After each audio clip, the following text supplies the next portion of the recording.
मरघट, अंत्येष्टि स्थल, शमशान भूमि, शमशान स्थल, मोक्ष धाम, ऐसे अनेक नामों से हम इस जगह को जानते हैं। ये ऐसी जगह है जहां कोई खुशी खुशी आना नहीं चाहता, लेकिन इस मृत्यु लोक के नियमों के चलते जो पैदा हुआ है उसे मरना होगा और एक ना एक दिन ऐसे ही किसी मुक्ति धाम पर उसे मुक्ति के लिए परलोक यात्रा के लिए आना होगा। ये बिसौली का मुक्ति धाम है, शमशान स्थल है। ये ऐसा नहीं था पूर्व में जैसा अब आपको दिखने वाला है। इसे एक नया रूप देने के लिए यहाँ के कुछ समाज सेवियों ने, कुछ दानदाताओं ने अपने आपसी सहयोग से इसको बहुत निखार दिया है।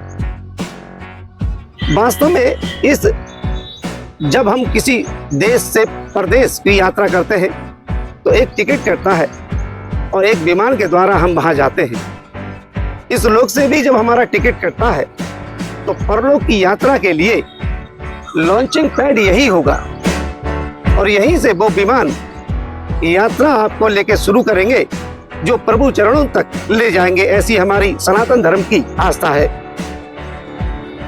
कहने का मतलब यह है कि हम इसको उस परलोक जाने वाले दिशा का, उसके लिए एक हवाई अड्डा भी कह सकते हैं।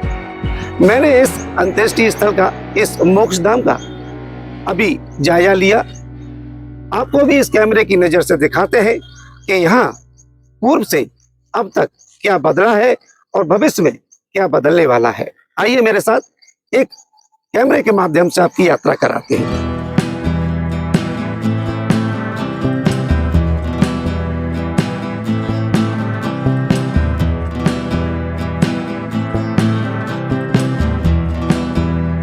ये वो स्थल है जहां पार्थिव शरीर को लाया जाता है, अंत्येष्टि की जाती है, दाह संस्कार किया जाता है। तीसरे दिन के बाद जब फूल मिल जाते हैं तो यहाँ जो राख रह जाती है उसको यहाँ सफाई कर्मी जो तैनात हैं, 3 सफाई कर्मी मेरी जानकारी में यहाँ बताए गए हैं जो तैनात हैं, वो इसकी व्यवस्था को फिर से चाक चौबंद करने के लिए ये राख वगैरह को यहाँ से हटा देते हैं। एक जमाने में यहाँ सोत नदी बहा करती थी। ये सोत नदी का स्थान आप देख रहे हैं। यहाँ सोत से ही एक पवित्र जल निकलता था, लेकिन अब वो विलुप्त हो गई है। फिलहाल तो यहाँ पानी निकल रहा है इस टंकी से। भविष्य में ऐसी योजना है कि यहाँ एक गंगा जल का पूरा टैंक रखा जाएगा और अब तक जो पानी का स्नान कुछ बूंदे गंगा जल को मिश्रण करने के बाद पार्थिव शरीर को करा करते थे, अब वो विशुद्ध गंगा जल से, पवित्र गंगा जल से यही किया जाएगा। उसके बाद दाह संस्कार के लिए उस शव को लेके जाएंगे। जो अंतिम यात्रा में साथ आते हैं लोग, वो वैसे तो चारों तरफ ही बैठते हैं, वहाँ से लिपटे भी बैठ जाते हैं, लेकिन कुछ लोग यहाँ भी बैठते हैं। कभी कभी बारिश का मौसम होता है तो इस जगह की खासी आवश्यकता लगती है। तो इसका भी जीर्णोद्धार हुआ है, यहाँ प्लास्टर हुआ है, यहाँ कुछ पंखे भी लगे हैं, दानदाताओं के दिए हुए कुछ पंखे हैं, कुछ खरीद रहे हैं, कुछ दानदाता इनको दे रहे हैं। साथ में यहाँ की व्यवस्था में लाइट की बहुत ज़रूरत रहती है। शाम के टाइम या फिर गर्मी में भी यहाँ पंखों को और रोशनी की व्यवस्था को चाक चौबंद करने के लिए काफ़ी लाइटें भी लगी हैं। कुछ आप लाइट देख रहे होंगे, ये सामने सोलर से ऑटोमेटिक लाइट है ये ऐसी। अब यहाँ इस स्थल पे 8 लाइटें लग चुकी हैं। ये भी दानदाताओं द्वारा दी गई लाइटें हैं। एक बरामदा यहाँ पे बनाया गया है, ये भी बैठने का एक स्थल है। जो साथ आते हैं उनके लिए अच्छा टाइलीकरण हुआ है, पंखा लग गया है और यहाँ कुछ बैठने के लिए कुछ कुर्सियों का भी इंतजाम हो गया है। और ये भी बरामदा, इसका भी एक कुछ पंखा दिख रहे हैं, एक पंखा दिख रहा है इसमें। और इस पे भी अभी और भी चीज़ें अभी होने को हैं। यहाँ पे रंगाई पुताई से संबंधित काफ़ी काम अभी यहाँ पे होने को है।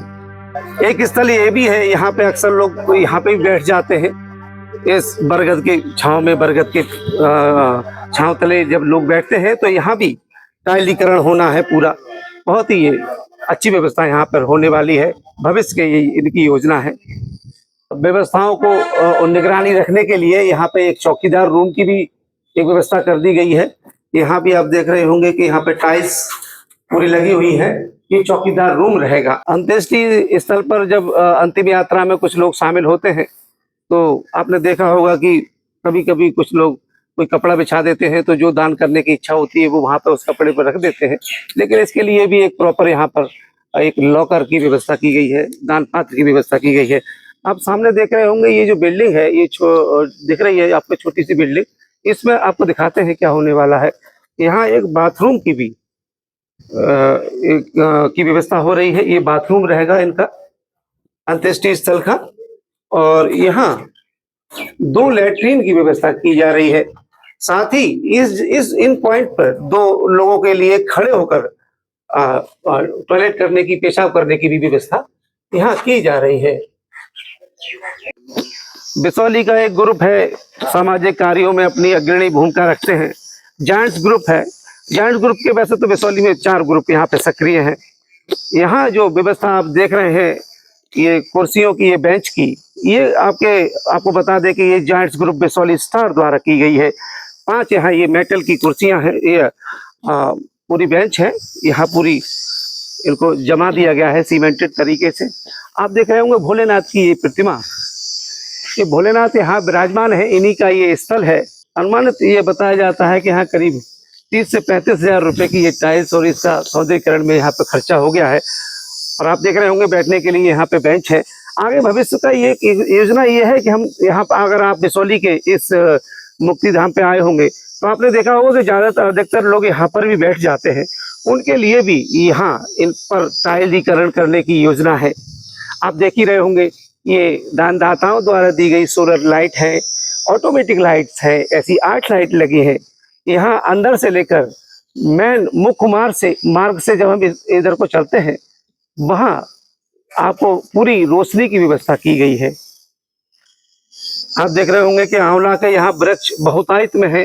कुछ जो पुराने वृक्ष हो चुके हैं, उनके पानी की उनकी जड़ों तक पानी पहुंचाने के लिए यहाँ पर गमले जैसे बना दिए गए हैं, ताकि इनको व्यवस्थित तरीके से पानी पहुंचे और ये कभी सूखने ना पाए। पहले जब यहाँ पर लोग आते थे तो यहाँ इस जगह ट्रैक्टर ट्राली को खड़ा करके यहाँ ईंधन अंत्येष्टि स्थल तक ले जाते थे, तो उसमें समय भी लगता था और यहाँ गंदगी भी हुआ करती थी। अब ये एक नई व्यवस्था की तरह यहाँ एक स्लोप बना दी गई है, बस आप ट्रैक्टर को लेकर या आप टेर्री को लेकर वहां तक जा सकते हैं। ये भी अच्छी व्यवस्था लगी। ये इसका मुख्य द्वार है और ये रास्ता सीधे बिलसी रोड, बिसौली रोड से कनेक्ट होती है। और इधर ये सोत नदी का एरिया। ये राजा हरिश्चंद्र द्वार मुक्ति धाम बिसौली, एक नया विशालकाय दरवाजा यहाँ बनाया गया है, प्रवेश द्वार। अभी इसमें टाइलीकरण भी होगा, यहाँ पे अभी प्लास्टर भी होना है, रंग रोगन भी होना है। और ये जो आप जगह देख रहे हैं यहाँ पर, ये जो है ताल लगाने की जगह है। जो ईंधन की जरूरत होगी वो आपको अब घर से भी लाने की भविष्य में जरूरत नहीं होगी। यहाँ एक ताल लगेगी जिसमें उपले और लकड़ी की व्यवस्था रहेगी। व्यवस्थापकों ने बताया है कि अगर कोई इच्छुक व्यक्ति यहाँ पर अपनी टाल लगाना चाहे तो एक बार इनसे संपर्क कर सकता है। और जैसा कि मैंने पहले बताया था कि ये वो स्थल है जहाँ पूरा टीन शेड पड़ेगा यहाँ, ताकि ये खुले में इस तरह से एक क्रियाक्रम न किया जाए। यहाँ पर एक व्यवस्था, यहाँ पर दानदाताओं ने मिट्टी भी दी है, यहाँ पे भराव भी पड़ना शुरू हो गया है। और आगे इसके ऊपर एक टी शर्ट रहेगा जो आपको बारिश से और धूप से बचाएगा।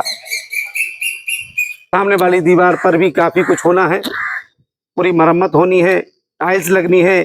यहाँ एक जो है स्नान गृह, एक बाथरूम, यहाँ भी इसका भी जीर्णोद्धार हो रहा है या फिर कह रहे हैं कि नया निर्माण हो रहा है। सरकारी नल तो है ही पहले से यहाँ पर। तो ये जो आप देख रहे हैं ये पूरी वो व्यवस्था है जो अब पहले से बहुत बेहतर है। बाकी आप लोग इसमें कमेंट करके बता सकते हैं, अपने विचार दे सकते हैं, ताकि इसको और कैसे बेहतर किया जा सके। ठंडा और स्वच्छ पानी पीने के लिए यहाँ समरसेबल की व्यवस्था है। पहले यहाँ पर ये नल की व्यवस्था थी, हैंडपंप था, अब यहाँ समरसेबल भी है। साफ सफाई के लिए आप देख रहे होंगे खूब लंबा पाइप भी यहाँ उपलब्ध है। और यहाँ जो आप जो पॉइंट्स देख रहे हैं, ये टंकी के पॉइंट लगेंगे, करीब 7-8 पॉइंट है। यहाँ भी आपको स्वच्छ साफ जल पीने को मिलेगा।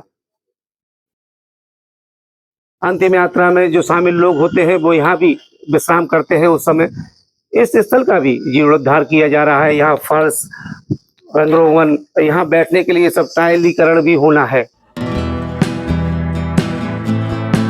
ये जो व्यवस्थाएं आप देख रहे हैं, जो अब यहाँ पूर्व से अब चाक चौबंद होने लगी हैं, इनके पीछे निजरा गांव के लोगों का और बिसौली के दानदाताओं का बहुत बड़ा योगदान है। ग्राम निजरा में राम लखन यादव के नेतृत्व में करीब 24-25 लोग यहाँ अपना श्रमदान करते हैं और बिसौली से राजीव कुमार रस्तोगी द्वारा बिसौली के दानदाताओं से यहाँ धन लाया जाता है। ये व्यवस्थाएं आगे भी चलती रहे, इसके लिए जरूरी है कि आप भी अपना इसमें सहयोग दें। सहयोग यहाँ मुख्य रूप से सामान के रूप में लिया जाता है, तो राजीव कुमार रस्तोगी से आप संपर्क कर सकते हैं। मैं इन दोनों सहयोगी जो यहाँ पर व्यवस्था बनाए हुए हैं, राम लखन यादव और राजीव जी, इन दोनों का संपर्क नंबर यहाँ पे जरूर छोड़ूंगा। और आपने ये कार्यक्रम देखा, अच्छा लगे तो साझा करें, कमेंट करें, लाइक करें। बहुत धन्यवाद। नमस्कार।